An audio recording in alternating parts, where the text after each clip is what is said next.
Silakan duduk Bapak Ibu Saudara. Shalom, selamat pagi, selamat hari Minggu.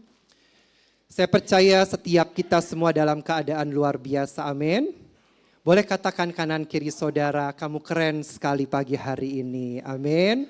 Kamu cakep, cantik, ganteng, luar biasa pagi hari ini, amin. Jangan pelit pujian saudara ya.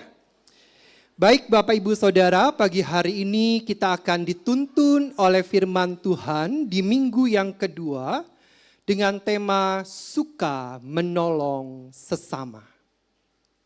Kata suka itu punya arti gemar saudara, senang.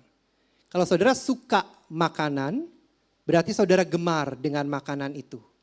Saudara menikmati setiap kali saudara makan makanan tersebut. Nah, ketika kita berkata suka menolong sesama, berarti ada kegemaran dan ada sesuatu yang kita nikmati pada saat kita melakukan hal tersebut. Bukan dengan paksaan, bukan dengan sesuatu yang terpaksa kita lakukan. Kalau sesuatu yang terpaksa kita lakukan, jadinya beban, saudara. Betul, saudara? Saudara punya anak kecil tidak suka makan sayur, saudara paksa untuk dia makan sayur. Beban buat dia, saudara, untuk dia makan sayur. Sama, ketika kita melakukan sesuatu untuk sesama kita, kita harus suka dengan hal itu. Kita harus gemar dengan hal itu, supaya tidak menjadi beban. Nah, kita akan lihat ayat tuntunannya. Dari Galatia pasal 6 ayat 1 sampai 10. Kita akan baca secara bergantian. Dengan hormat saya mengundang Bapak Ibu Saudara untuk membaca ayat yang genap. Dan ayat-ayat yang ganjil saya akan bacakan untuk kita semua. Perikopnya dituliskan, saling membantulah kamu. Ayat 1 berkata, saudara-saudara, kalaupun seorang kedapatan melakukan suatu pelanggaran, maka kamu yang rohani harus memimpin orang itu ke jalan yang benar dalam roh lemah lembut, sambil menjaga dirimu sendiri supaya kamu juga jangan kena pencobaan. Ayat 2.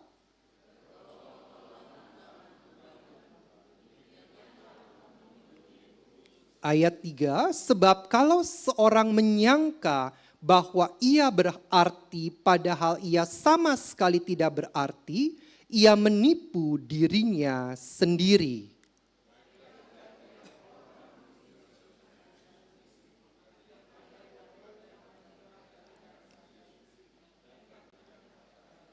Ayat selanjutnya dikatakan sebab tiap-tiap orang akan memikul tanggungannya sendiri. Ayat 6.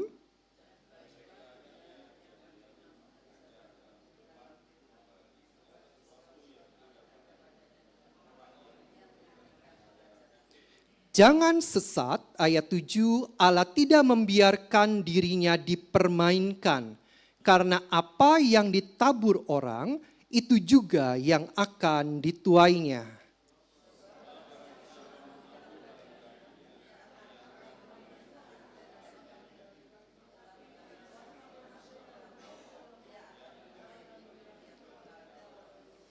Janganlah kita jemu-jemu berbuat baik, karena apabila sudah datang waktunya, kita akan menuai jika kita tidak menjadi lemah. Ayat terakhir. Karena itu, selama masih ada kesempatan bagi kita, marilah kita berbuat baik kepada semua orang, tetapi terutama kepada kawan-kawan seiman. Amin. Nah, Bapak Ibu Saudara, berkenaan dengan tema suka menolong sesama, kita adalah satu tubuh Kristus, saudara. Ada yang mata, saudara ya, di dalam tubuh saudara itu ada mata, ada telinga, ada hidung, ada mulut, ada tangan, ada kaki, lengkap saudara ya. Saudara punya tubuh yang lengkap saudara. Gereja adalah tubuh Kristus saudara. Jadi ketika tubuh Kristus itu ada di tengah-tengah jemaat Tuhan, karena saudara dan saya adalah gereja, maka kita dipanggil untuk saling menopang. Amin, saudara. Bukan saling menodong, tapi saling menopang. Terutama kepada saudara-saudara yang sedang lemah atau dalam kesulitan juga yang memerlukannya. Artinya butuh sesuatu untuk kita perhatikan, butuh sesuatu untuk kita dukung, butuh sesuatu untuk kita bimbing dan sebagainya. Sebagai tubuh Kristus, sebagai gereja Tuhan, maka kita wajib untuk melakukannya.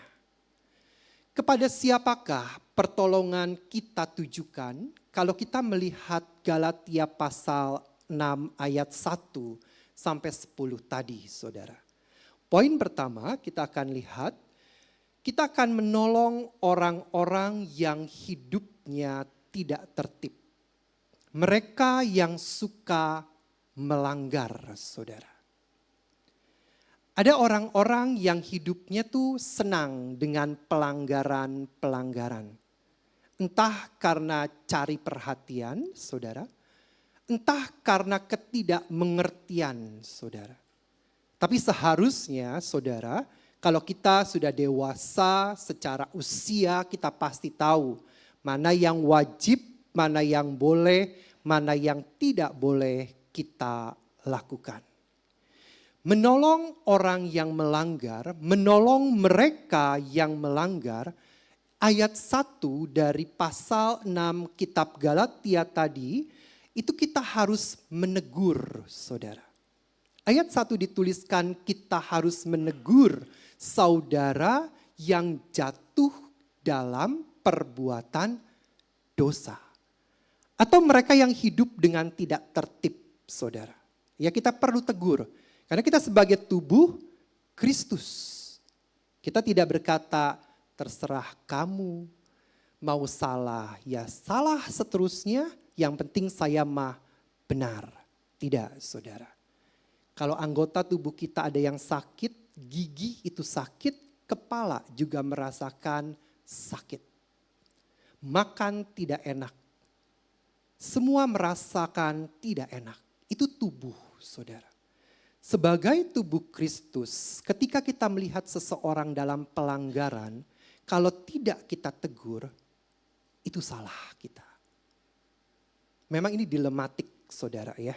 Karena responnya ada yang baik menerima, ada yang berkata, baik terima kasih untuk tegurannya, saya akan perbaiki ke depan, saya akan perhatikan lebih baik.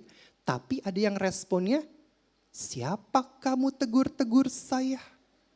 Apa kamu di situ pangkatnya? Gembala bukan, jemaat juga baru 2 bulan, tegur-tegur saya. Berani kamu ya. Ada yang responnya begitu, saudara. Ada yang responnya sakit hati, kepahitan, tegur-tegur saya. Saya ditegur, sakit hati, saudara.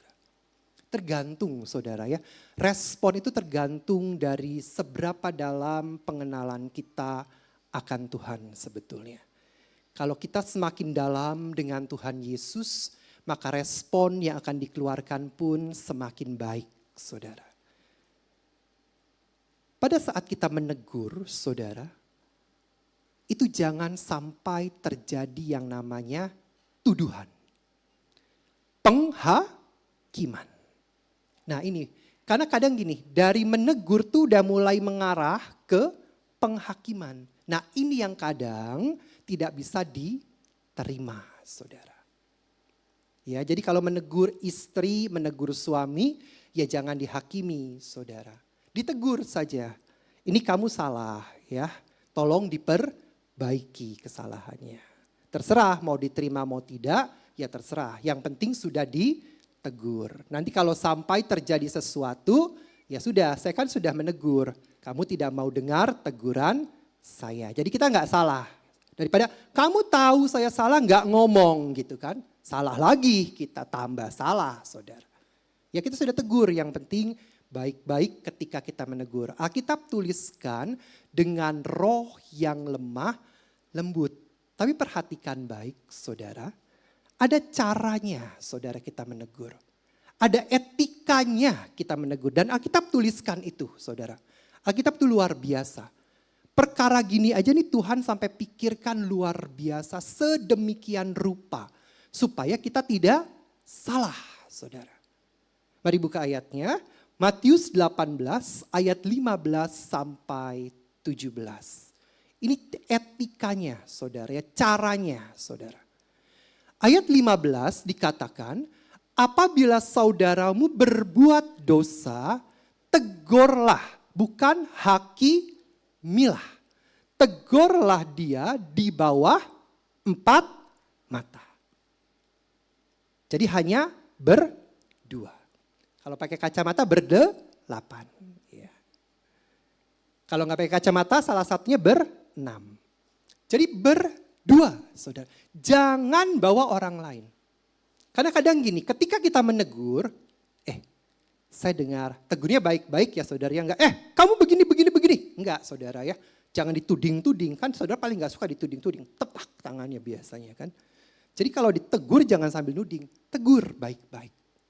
Ya, baik yang senior kepada junior, apalagi junior ke senior jangan tuding-tuding saudara ya. Yang 4 ada di kita soalnya, 1 ke sana, 4-nya ke kita saudara. Saudara perhatikan baik, ketika kita menegur seseorang, itu harus dengan roh yang lemah lembut. Di bawah 4 mata dulu saudara. Saya dengar kamu begini. Apa betul? Oh tidak begitu. Enggak gitu ceritanya. Nah gitu kan saudara. Tapi ini sudah beberapa orang loh yang nyampe ke saya bukan selentingan tapi sudah jelas sekali sampai ke saya. Ketika dia mendengarkan nasihat kita, berarti kita mendapatkan dia kembali. Oh dia sudah berbalik dari jalannya yang salah. Tapi kan sukanya ngeyelan kita ya. Kita kan penuh dengan eyel-eyelan. Dengan Tuhan aja ngeyel-ngeyelan apalagi dengan manusia saudara ya. Jujur ya saudara, betul atau benar? Benar. Ayat 16 dikatakan jika ia tidak mendengarkan kita, teguran kita dianggap angin lalu saudara, bawalah seorang atau 2 orang lagi sebagai saksi. Supaya atas keterangan 2 atau 3 orang saksi perkara itu tidak disangsikan. Kan kita suka bilang gini, siapa yang bilang? Siapa yang ngomong itu? Bawa orangnya ke sini, hadapi saya. Gitu kan, petang-tang-peteng-tengnya kita kan gitu saudara ya. Gayanya tuh gitu kan. Panggil orangnya kalau yang ngomong. Ayo diamprokin kalau kata istri saya, diamprokin tuh, diketemuin saudara. Benar kamu ngomong begini. Iya betul, saya punya buktinya begini. Sampai tahap ini masih mental saudara, ada tahap terakhir. Udah ada saksi nih, 2 gak mempan, 4 sampai 5 masih tidak mempan. Ada saksinya masih tidak juga diakui. Di tahap ini tahap pamungkas saudara. Jika ia tidak mau mendengarkan mereka, sampaikanlah soalnya kepada siapa yang berwajib.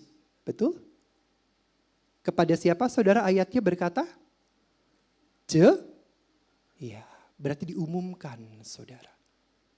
Izin atau malu saudara? Malu saudara biasanya. Sebelum sampai tahap ini orangnya sudah menghilang biasanya saudara. Sampai dia tidak mau saudara, sampai dia tidak mendengar saksi, bawalah soal ini kepada jemaat.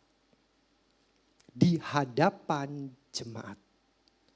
Dan jika ia tidak mau juga mendengarkan jemaat, pandanglah dia sebagai seorang yang tidak mengenal Allah. Atau seorang pemungut cukai. Pemungut cukai itu adalah orang Yahudi yang bekerja untuk pemerintahan Romawi.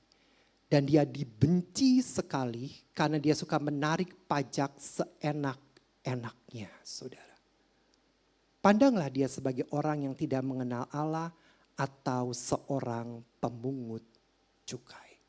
Ya sudah, dianggap ya sudah selesai. Saya tidak tahu ke depannya harus bagaimana. Sudah sampai tahap terakhir, kita sudah menegur, sudah memberikan saksi sampai di hadapan jemaat.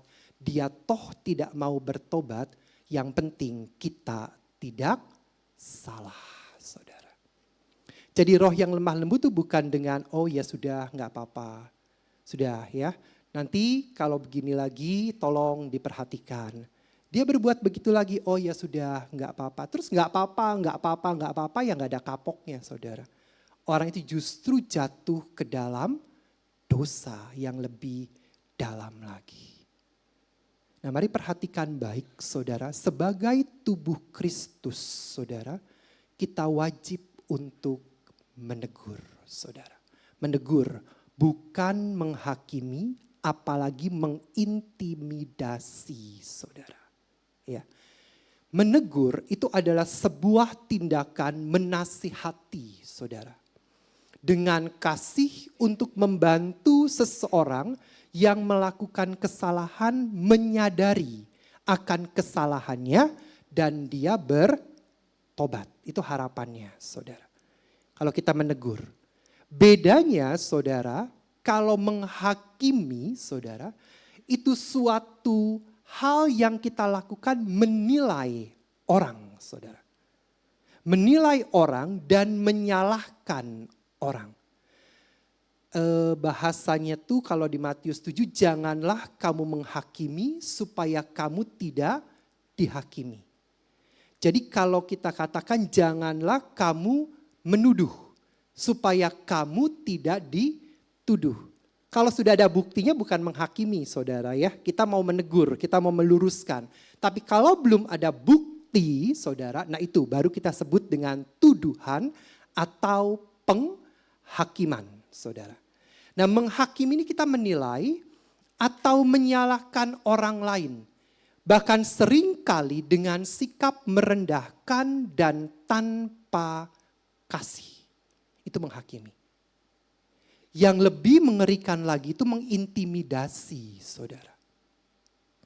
Kata mengintimidasi itu tindakan menakut-nakuti atau mengancam seseorang untuk membuat mereka merasa takut, tertekan atau tunduk pada perkataan kita. Seringkali dengan satu tujuan untuk mengendalikan atau memaksa mereka melakukan sesuatu. Jadi kita paksa seseorang di bawah tekanan, di bawah ancaman saudara. Itu mengintimidasi. Jangan sampai menghakimi dan mengintimidasi itu ada di dalam teguran-teguran kita. Kalau kamu tidak berubah, neraka menantimu gitu saudara ya. Kan serem gitu saudara ya. Tuhan kasih kesempatan untuk dia berubah. Mari selagi hari masih siang, masih ada waktu, berubahlah. Berubahlah. Menegur saudara, bukan menghakimi dan mengintimidasi. Mari baca ayat kata terakhir, kalimat terakhir 2-3. Menegur, bukan menghakimi dan mengintimidasi. Ini harus kita pegang baik-baik saudara. Di dalam teguran kita meluruskan saudara. Meluruskan jalan yang mungkin dia lakukan itu tidak tepat. Tidak sesuai dengan kebenaran firman Tuhan saudara. Nah sembari menolong kita juga harus selalu menyadari bahwa kita pun bisa jatuh ke dalam dosa yang sama. Karena iblis tuh mengintai gitu ya. Dosa tuh mengintai kita saudara. Jadi kita harus berjaga-jaga senantiasa. Jangan sampai kita berkata, saya sih sudah kebal. Tidak ada orang kebal dengan dosa saudara. Ketika kita buka sedikit celah, dosa itu masuk. Dosa apa? kesombongan. Itu sudah sombong loh saudara. Saya tidak akan jatuh ke dalam dosa itu. Saya kudus, itu sombong saudara. Karena biar bagaimanapun manusia tidak pernah kebal dengan dosa saudara. Dia mengintai di setiap waktu, di setiap kesempatan. Begitu kita lengah, dia masuk saudara. Dosa perzinahan. Bohong, saudara. Kebohongan, tipu-tipuan, saudara. Tipu sana, tipu sini, saudara. Sehingga dapat julukan tukang tipu, saudara. Nah, hati-hati dengan dosa-dosa yang ada, saudara. Karena apa? Karena kita tidak tahu. Secara tidak sadar kita sudah masuk ke dalam dosa tersebut, saudara. Oleh karena itu mari sebagai tubuh Kristus kita wajib mengingatkan rekan-rekan kita, saudara-saudara kita untuk tetap ada di dalam koridor firman Tuhan.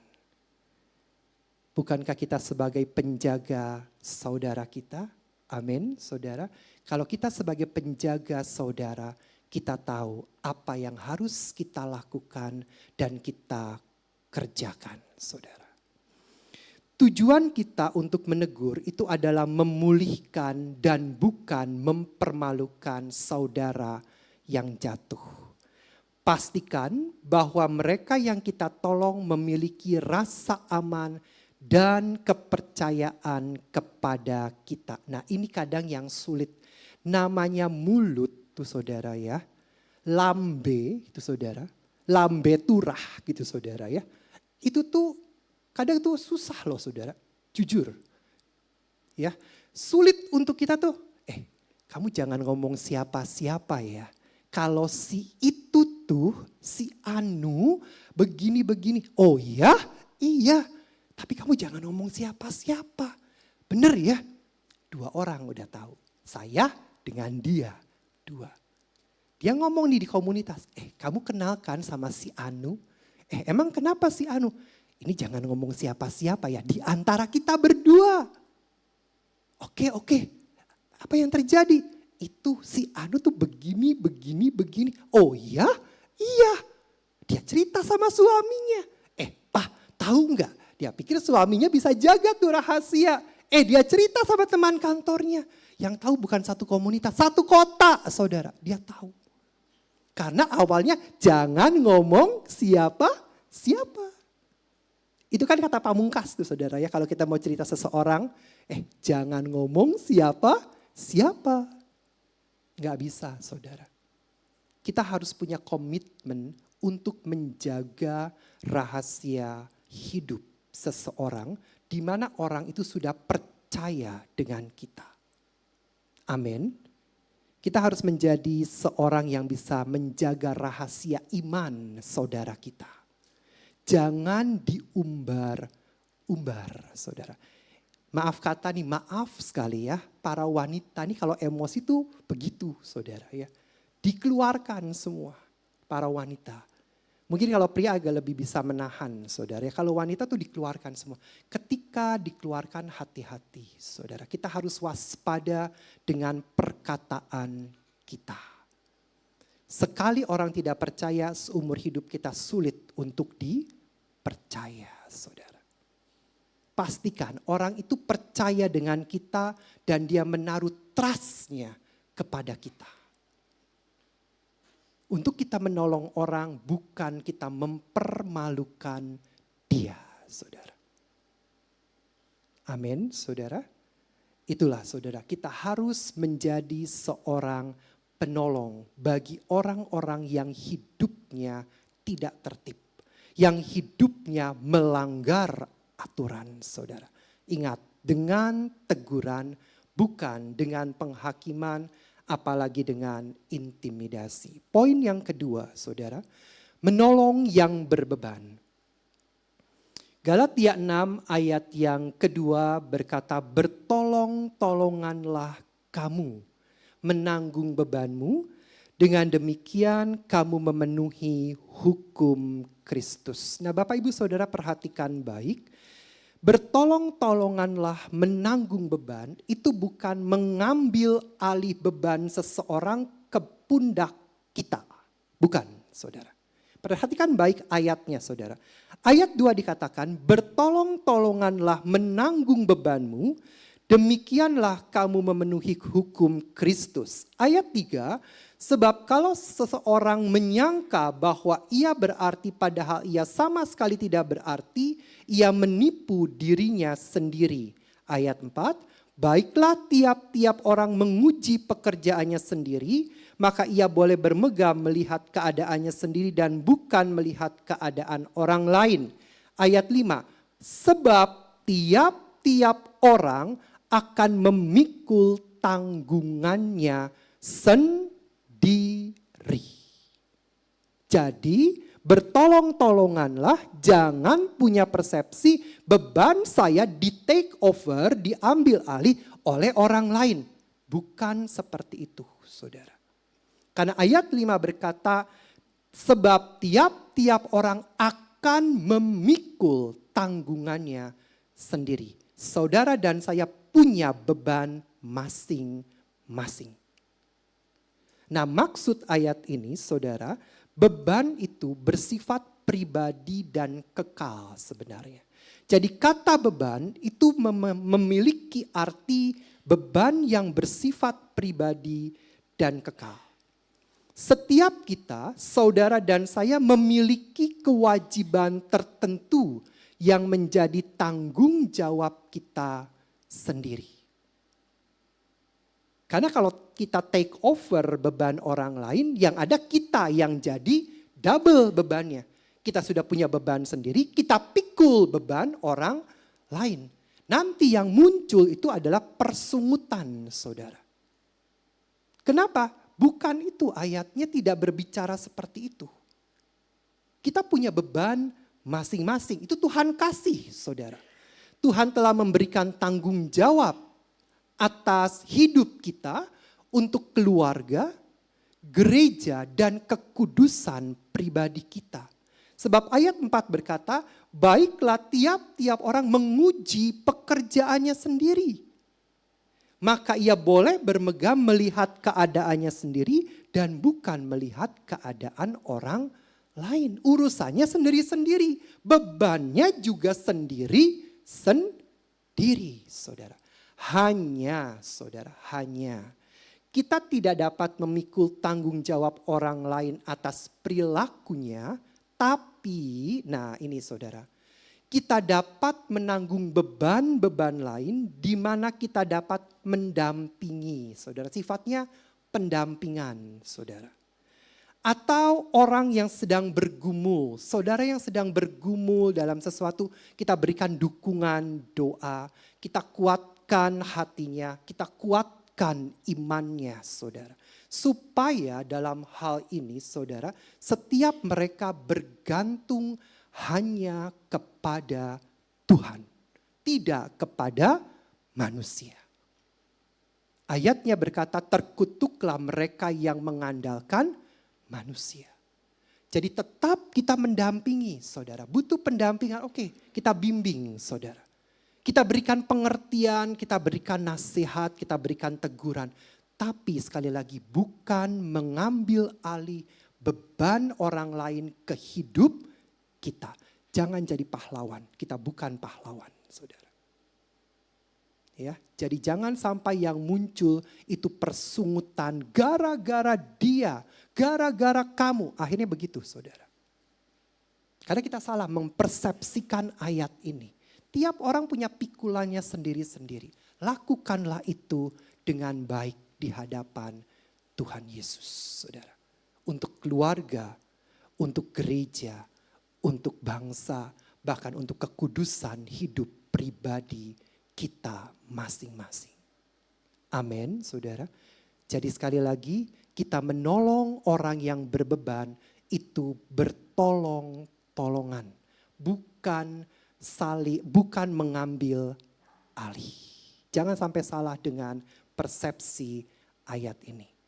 Karena ayat 5 dikatakan setiap orang memikul tanggungannya sendiri.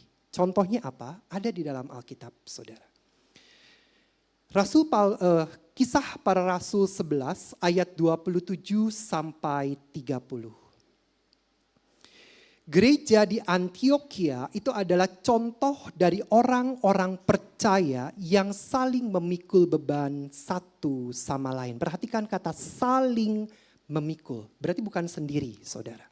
Ya, jemaat di sana, kalau saudara baca nanti ayatnya di dalam firman Tuhan, pasal 11 ayat 27 sampai 30 dikatakan, jemaat di sana tuh sudah mengetahui akan datangnya kelaparan di Yudea. Meskipun mereka tidak mengenal orang-orang di Yudea itu secara pribadi. Mereka tidak tahu siapanya si A, si B, mereka tidak tahu.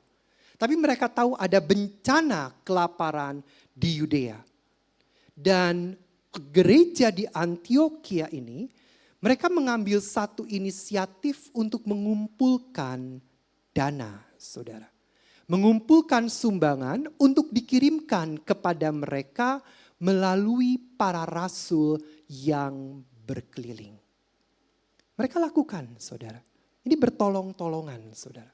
Mereka lakukan hal itu, bukan tidak. Mereka bukan dengan tutup mata, oh ya terserahlah, yang penting negara saya nggak kelaparan, bangsa saya aman-aman aja, cukup sandang, pangan, papan, selesai. Enggak, saudara.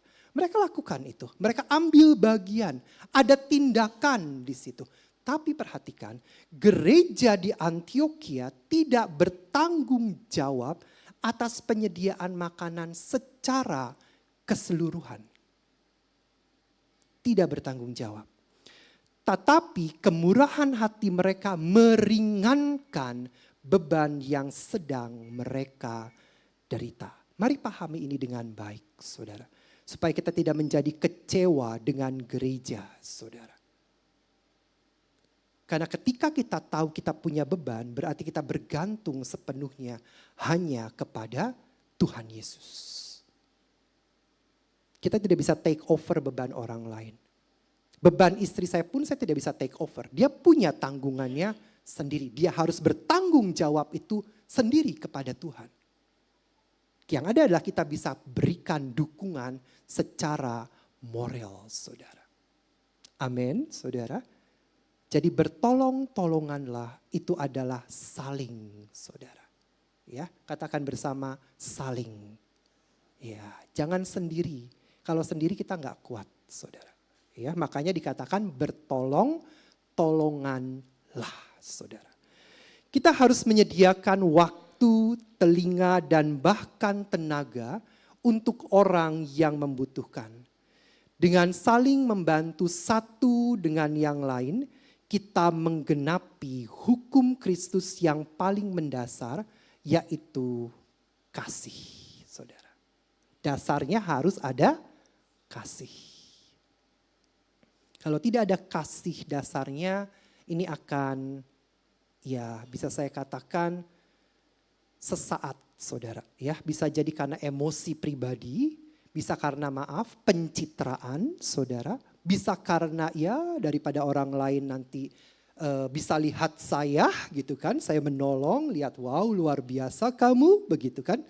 Nah itu saudara ya, hati-hati dengan hal-hal seperti ini. Ini pun iblis bisa pakai saudara ya, hati-hati.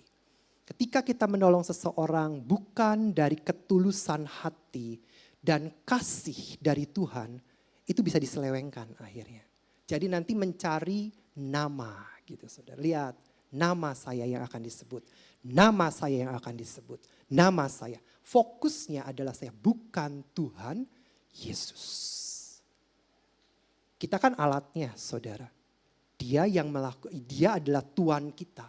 Jadi harusnya fokusnya dia adalah Tuhan Yesus saudara. Yang terakhir saudara, kepada siapa kita harus menolong? Kepada mereka yang mengajar firman Tuhan. Galatia 6 ayat 6 dikatakan salah satu dukungan lain bisa kita berikan secara materi dan moral kepada mereka yang melayani sebagai pengajar firman. Mereka yang menyampaikan firman Tuhan itu perlu ditolong secara materi dan moral. Ada dukungan, saudara. Contoh begini, saudara. Kalau ada seseorang hamba Tuhan ini pergi ke daerah pedalaman, saudara.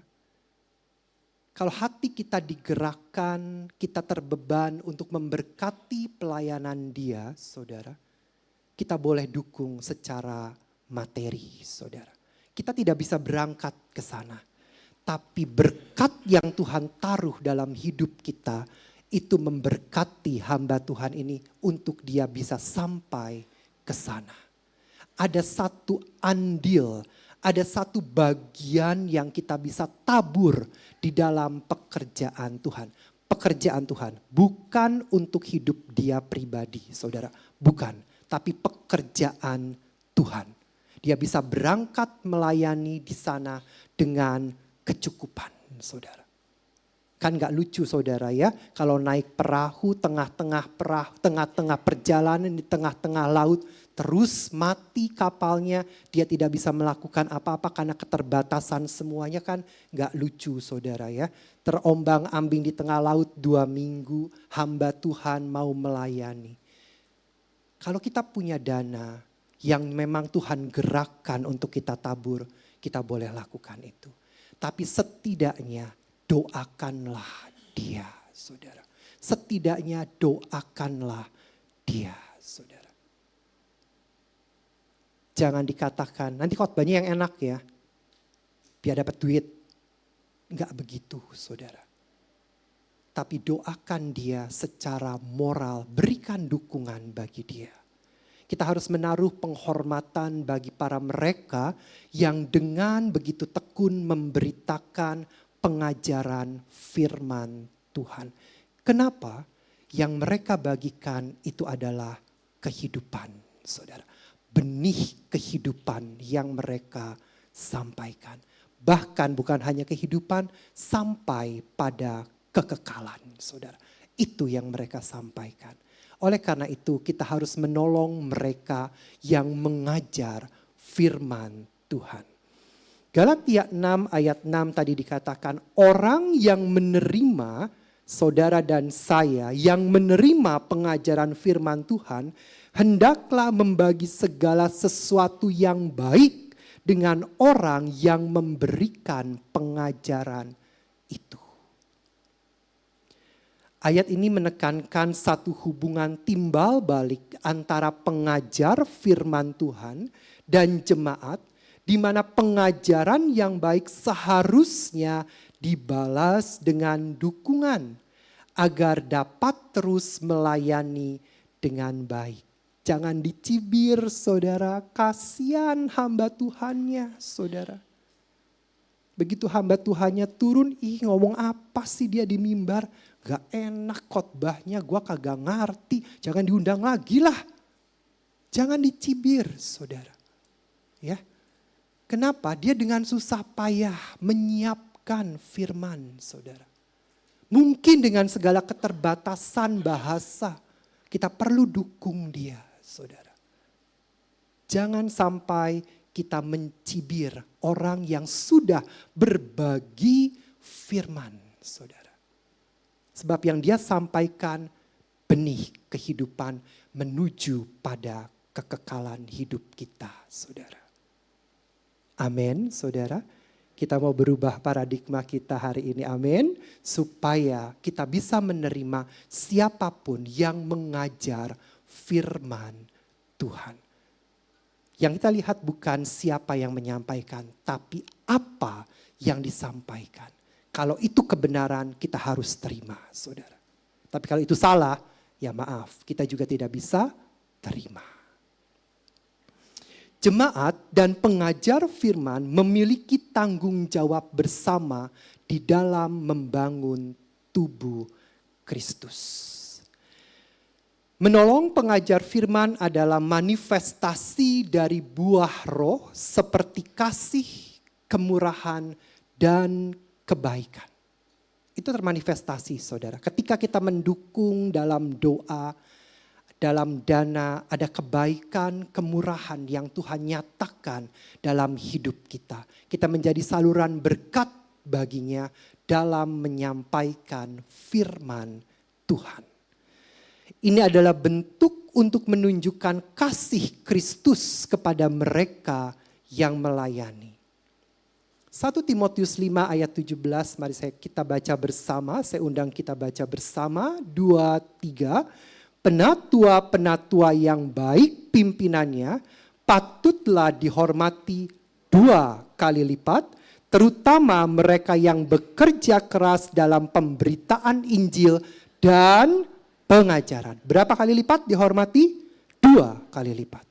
Ini firman yang mengatakan, bukan saya. 1 Timotius 5 ayat 17. Boleh dicek barangkali nggak percaya saudara. Ini bukan Adi 1 ayat 1. Ini 1 Timotius 5 ayat 17 saudara ya. Ini dikatakan bahwa para penatua yang baik saudara. Pimpinannya perlu kita hormati 2 kali lipat saudara. Terutama mereka yang sudah bekerja dengan keras saudara. Dalam pemberitaan Injil dan pengajaran. Menyiapkan firman tuh gak gampang saudara. Kalau yang asalan sih ya sehari juga jadi. Sejam juga jadi. Tapi kalau yang benar-benar kita minta tuntunan saudara itu gak gampang saudara. Butuh waktu berhari-hari bahkan bisa sampai berminggu-minggu untuk kita dapatkan isi hatinya Tuhan saudara. Supaya itu berdampak kepada jemaat, kepada tubuh Kristus ketika firman itu disampaikan saudara. Tidak hanya sekedar lalu begitu saja dalam hidup umat Tuhan saudara.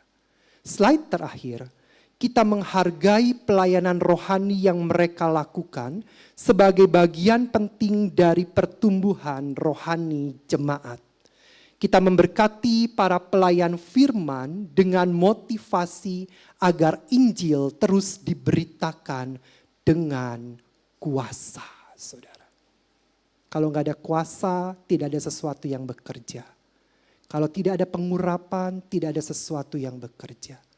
Oleh karena itu, para pemberita firman, para penginjil, mereka harus hidup lebih lagi dengan Tuhan Yesus dibandingkan mereka yang mendengarkan saudara. Karena mereka berjerih lelah dalam hal tersebut. Amin saudara. Ayat terakhir akan kita baca. Mungkin media boleh tolong bantu ayatnya karena tidak tertulis dalam PowerPoint. Kita akan lihat dalam kitab Matius saudara pasal 22.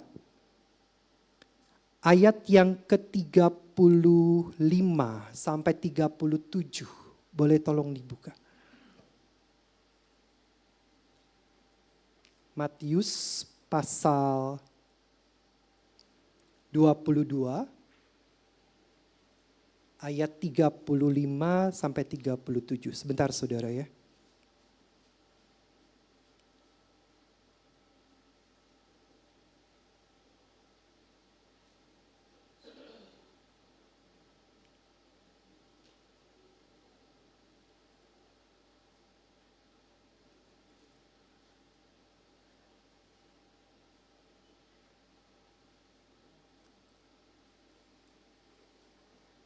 Boleh dilanjut ke ayat 37, saudara.